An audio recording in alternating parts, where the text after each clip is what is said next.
Let me ask you a question. Have you ever found yourself, say it's the middle of a perfectly ordinary, just completely exhausting Tuesday afternoon? Oh, I know where this is going. Right. And you suddenly make this executive decision that you absolutely must go buy a small, arguably completely unnecessary treat? Yeah, like your life depends on it. Exactly. I'm talking about like an iced matcha latte or maybe a surprisingly expensive little pastry. You don't actually need it for sustenance. Well, not at all. You are buying it just to survive the sheer psychological weight of a stressful Tuesday. Right. You know, you're essentially tossing yourself a tiny life raft. It is such a universal modern reflex. I mean, you are staring at your screen, the inbox is just overflowing, and there is this very real cognitive calculation that happens. Yes, the calculator. Right, where you go, if I do not acquire this highly specific, slightly overpriced beverage right now, my capacity to finish this week is just, it's going to collapse. It's going to zero. And that exact feeling, that visceral urge to reward yourself with a little something just for getting through the day is exactly what we are unpacking in today's deep dive. It's a really good one. We have a fascinating stack of notes in front of us today, pulled directly from the National Retail Federation's recent virtual event.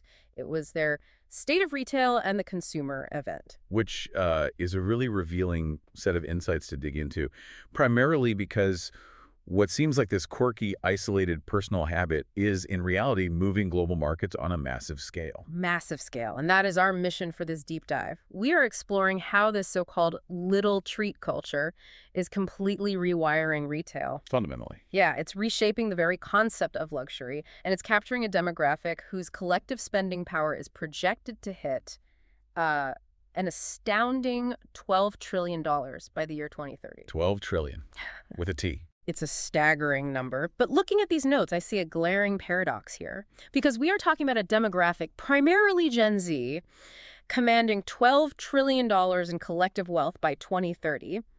That is an empire-building amount of money. Right. It's huge. Yet, my deduction here is that treating yourself to a coffee or like a lip gloss, it no longer feels like a luxury flex. It feels like a modern survival tactic. Yeah, that's a perfect way to phrase it. So why is a demographic with so much financial force driving a massive economic shift by buying tiny treats instead of, traditional big-ticket investments? Lay the groundwork for us here. Well, to understand the spending mechanics, you really have to look at the psychological environment this generation is operating within. And the primary driver here is profound exhaustion. Exhaustion. Yeah. Gen Z is coming of age in a uniquely draining digital and economic landscape. Yeah. The insights from the National Retail Federation event paint a really clear picture of consumers who are navigating just an absolute barrage of digital noise. It's constant. Right.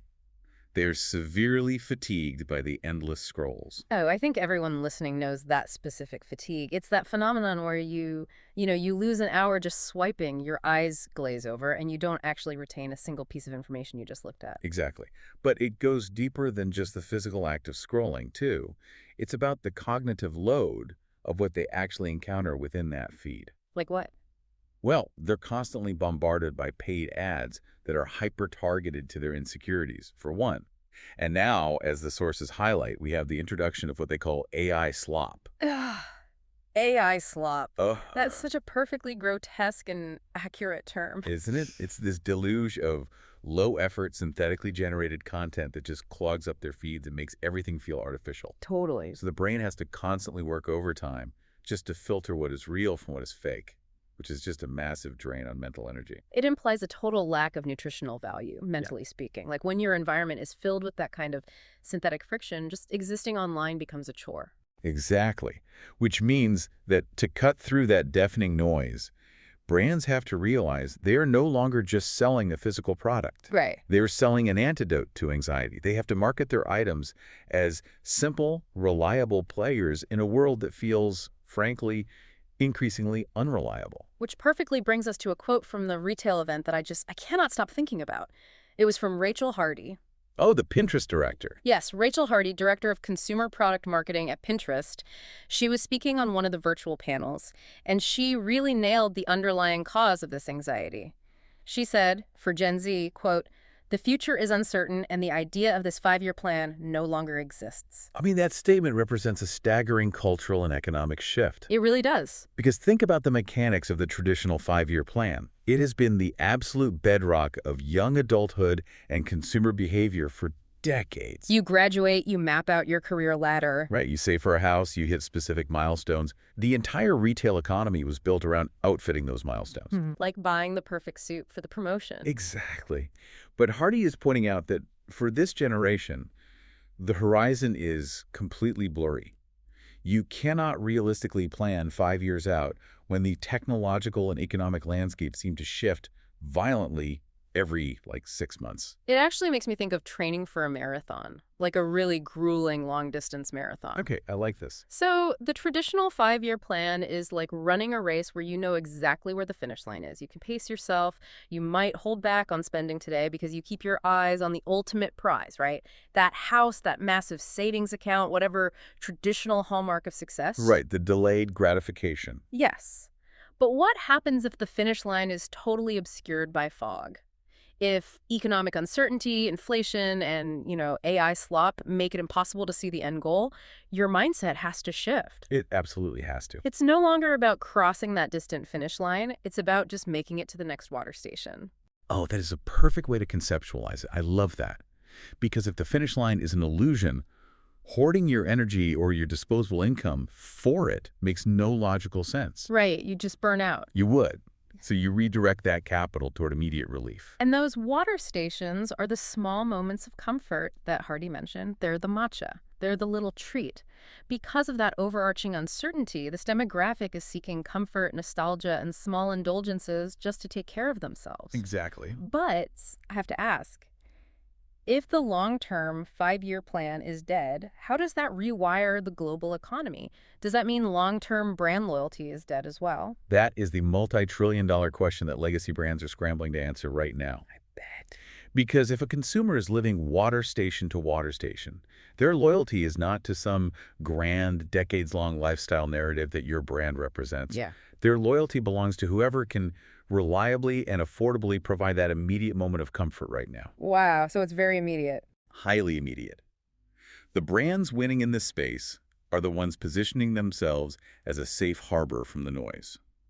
So we're shifting from loyalty based on a brand's aspirational legacy to loyalty based on the tangible, immediate feeling a brand can deliver on a random Tuesday. Exactly. Well, let's look at how this transition manifests in actual retail environments, because we've all seen the videos, right?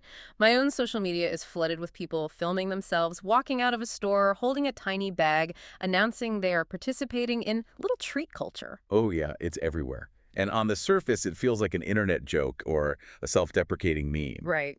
But the National Retail Federation event specifically highlighted the research of Marilee Bliss. She's the chief content officer at YPulse. And YPulse is the consumer market research company, right? Right. The one focused intensely on millennials and Gen Z. Yes, exactly.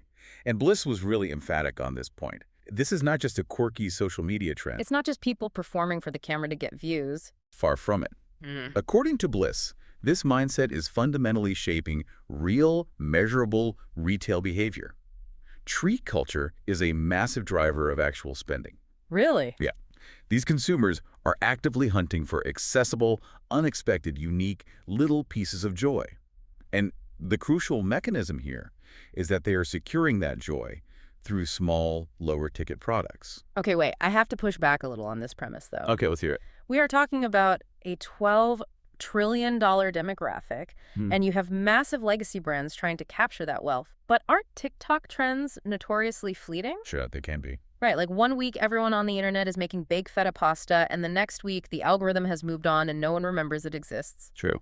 How can a multinational retail brand safely retool their supply chains and bank a long-term strategy on something as seemingly whimsical as hunting for little pieces of joy? I mean, it sounds like building an economic house on sand. I get that. It does sound incredibly ephemeral if you only look at the surface.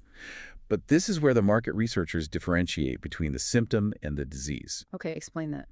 So the specific viral videos, right, the format of the TikTok trend, or a specific viral recipe like your baked feta pasta, those are absolutely fleeting. Those are the symptoms. Right.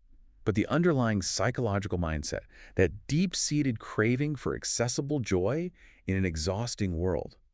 That is a permanent structural shift in consumer psychology. Ah, so a brand shouldn't try to manufacture the next viral video. They need to manufacture the infrastructure for the treat itself, like the delivery method for the dopamine. That is the exact key distinction. Young consumers are actively redefining what luxury actually means today. How so? Well, the old mechanism of luxury relied heavily on exclusivity, scarcity, and the act of saving up for years to afford a status symbol. Like a really expensive watch or a handbag. Right. But again, if the 5-year plan is dead, saving up for 5 years to buy a single stressful status symbol feels absurd to them. The new luxury is immediate, it is accessible, and it is frequent. That is wild. The definition of luxury has completely inverted. It is no longer about the velvet rope keeping people out. Not at all. And Rachel Hardy and Mary Lee Bliss both pointed this out at the event. The modern luxury market is less about splurging on a single big-ticket item and much more about springing for everyday things, the treats and the trinkets. So let's dig into those specific products, because the examples in the research really illustrate how this works in practice. Like last year, beauty and skincare brands completely altered their approach. Oh, they pivoted hard. Yeah, you look at brands like Bubble and Sweet July, they saw the massive success the brand Road was having, and they didn't try to invent like a new high-end perfume. No, they piled directly into lip treatments. Lip treatments, lip balms, serums, glossy sticks. On paper, it seems almost too basic to drive a macroeconomic shift. I mean, it is literally just lip balm. It is. But the strategy is brilliant because these aren't marketed like the standard chapstick you grab at the pharmacy checkout for $2. Right, they're not just utilitarian. Exactly. They are packaged and marketed as elevated aesthetic experiences. And the pricing is the absolute linchpin here. These lip treatments typically cost between $12 and $30. $12 and $30. That price bracket is the undisputed sweet spot for the little treat economy, isn't it? It absolutely is, because consider the psychology of that price point.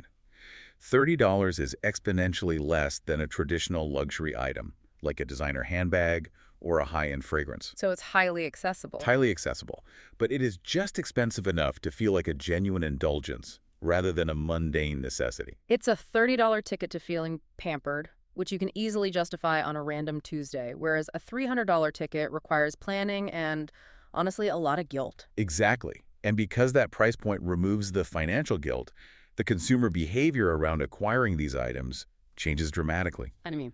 Well, companies are leaning hard into the idea of shopping itself as a self-care routine. They are encouraging their customers' idiosyncrasies, particularly the desire to buy frequently and to buy in bulk. The bulk buying aspect really stood out to me as a huge indicator of this shift. We are talking primarily about female consumers in this data set. And the research shows they don't just go into a store and buy one item. Right. They aren't stopping at one. No, they don't buy a single Newton bracelet or just one Kendra Scott necklace. They don't buy one solitary accessory to snap onto their bog bag. They buy a lot of them. Because they are curating modular collections of small joys, let's look at the bog bag example. Yeah, explain the bog bag for those who don't know. It is essentially a perforated tote bag. Pretty simple. But the brilliance of the product is that the holes allow for endless customization. Like those shoes with the little charms. Exactly like that. You don't just buy the bag once. You continuously buy small charms and accessories to plug into it. The bag is just the hardware. The accessories are the software updates. Love that. Software updates. Yeah. Each little charm, each new bracelet is a microtransaction of happiness. It's a modular system for generating joy. I mean, imagine the traditional luxury goal used to be acquiring a Birkin bag, right? The ultimate status symbol. Right. This massive, incredibly expensive, highly exclusive item that you might spend years trying to get off a wait list. Pursuing a Birkin is an inherently stressful goal. It demands a rigorous long-term plan. Absolutely. What we are seeing now is an entire generation replacing the stressful pursuit of a Birkin with a steady drip feed of affordable dopamine just to get them through the week. A steady drip feed of affordable dopamine is perhaps the most accurate summary of this entire $12 trillion economy. But I want to analyze the mechanics of the purchase itself for a second. When a consumer walks in and buys 3 Kendra Scott necklaces or drops $30 on a lip serum from Bubble, is this economic trend really about the physical utility of the lip balm, or is it purely about the neurological dopamine hit of the act of buying? That is the absolute crux of the matter. While the physical product obviously has to be good, it must be aesthetically pleasing, functionally competent. The true product being sold by these retailers is the moment. The moment. Yes. It is the psychological relief. Think about it. When you are doom scrolling through AI slop, feeling this low-grade anxiety about an uncertain economic future, the physical act of selecting a beautifully packaged $30 lip serum, completing the transaction, and opening it, it functions as a momentary assertion of control. Oh, wow. It's a micro-rebellion against the chaos. Exactly. Like, you cannot control inflation, you cannot control the housing market, but you can absolutely control how hydrated your lips are right now. That's exactly it. You're purchasing a brief, guaranteed, highly controlled burst of positive brain chemistry. And the ultimate takeaway from the National Retail Federation event for any brand or retailer listening is a complete inversion of traditional product development. Okay, what is the takeaway? Do not waste your capital trying to invent your brand's Birkin. Do not try to engineer a massive, unattainable luxury item that requires a 5-year savings plan. Find your lip kit. Find your matcha. Find the modular, affordable thing that helps your customers survive a Tuesday. Because the brands that can consistently and authentically deliver that small, accessible burst of dopamine are the ones that will successfully capture that $12 trillion spending power. It is a profound structural shift in the retail landscape. We're moving away from selling aspiration and moving towards selling self-preservation. Wow. Selling self-preservation, that's powerful. So let's bring all these threads together. Let's do it. The core takeaway from these retail experts, from the analysts at Pinterest, the researchers at Pulse, the data from the National Retail Federation, is that the modern antidote to a noisy, exhausting world is not a grand, luxurious escape to a private island. No, it's not. It is not a rigid 5-year plan culminating in the purchase of a designer asset. The antidote is a $12 lip balm. It is an iced matcha. It is the act of securing a reliable, accessible piece of joy just to bridge the gap to the end of the week. Right. It is the realization that finding joy in the micro moments is a completely logical response when the macro picture is simply too overwhelming to process. Absolutely. And this is where we want to turn the lens back onto you listening right now. We want you to analyze your own habits over the next few days. Definitely pay attention to it. Yeah. When you are feeling the crush of the endless scroll, when the AI slop is draining your cognitive reserves and the fog is rolling in, where do you actively seek your little pieces of joy? Are you a lip kit person? Are you a match person? Or have you found a completely different modular micro treat? Because recognizing those microtransactions in your own daily routine is really the first step to truly understanding the massive economic shift happening in our broader culture. It really is. But before we wrap up this deep dive, we want to leave you with one final provocative thought to mull over, a concept that builds on the economic paradox we've just unpacked. Right, because we established that an entire generation backed by $12 trillion in eventual spending power is abandoning the 5-year plan in favor of everyday accessible indulgences. Which makes sense. But what happens to the retail landscape when the market catches on completely? What happens when the world becomes so incredibly flooded with heavily marketed, hyper-targeted little treats that the very act of choosing and buying them ceases to be a relief? Right. What if it starts to feel like just another exhausting, endless scroll? Exactly. Will the very definition of comfort have to radically shift all over again just to escape the noise of a billion little treats? Think about the mechanics of that the next time you're standing in line waiting for your Tuesday afternoon matcha.